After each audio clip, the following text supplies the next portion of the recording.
Ako si Mark Andrew Hasa, may-ari ng Undesign and Printing Services. At ito, ang kwentong tama raw ko. Nag-start ang printing business sa tatay ko. Mahilig siya sa arts. Noon nagsisimula siya sa mga sidelines sa bangketa. Hanggang sa naging pintor siya sa sinehan, gumagawa ng mga billboard. Hanggang sa nakilala niyo yung mother ko, nagkaroon siya ng sariling pamilya. Naisip niya na magkaroon ng sariling business. Nag-start siya sa bahay lang muna. Ito yung naging pangunahing pinagkukuhanan ng pangkabuhayan namin noon. Bata pa lang kami noon, tinutulungan namin ng tatay. Ito na yung naging parang playground namin noon, yung printing namin sa bahay. Ito yung naging dahilan kung bakit kami nakapagtapos ng pag-aaral. Noon, nakikigamit lang kami ng sasakyan.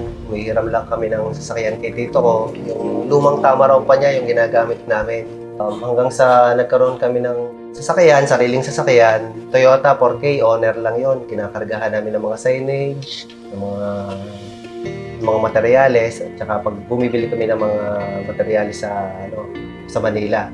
Noon, nasa bahay din lang yung business namin. Naisip namin, dumadami na yung kompetensya dito sa bayan. Kaya lumipat kami dito sa bayan, sa poblasyon sa Bawan.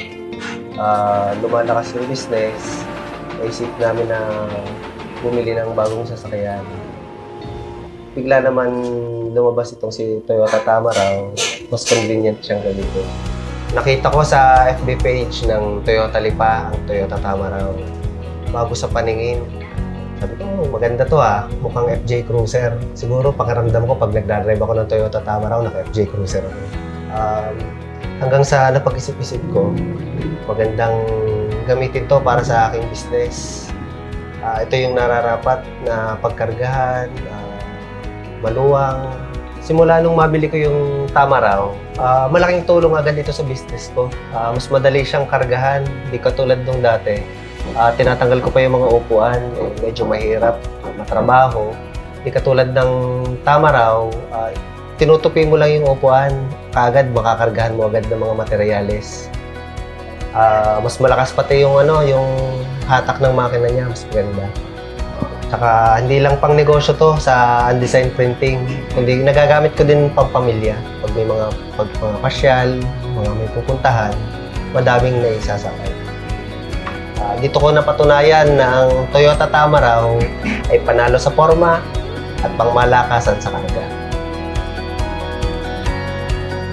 Dahil nasubukan ko na talagang maasahan itong Toyota Tamaraw, bala kong gamitin ang Tamaraw na ito sa business ng aking father, ang Sijac Philippines Development Corporation at Bethel Gardens Memorial Park, na gamitin dito sa negosyo nito. Bilang service vehicle at service ng mga tao at empleyado, ang Tamaraw na ito sa korporasyon ito.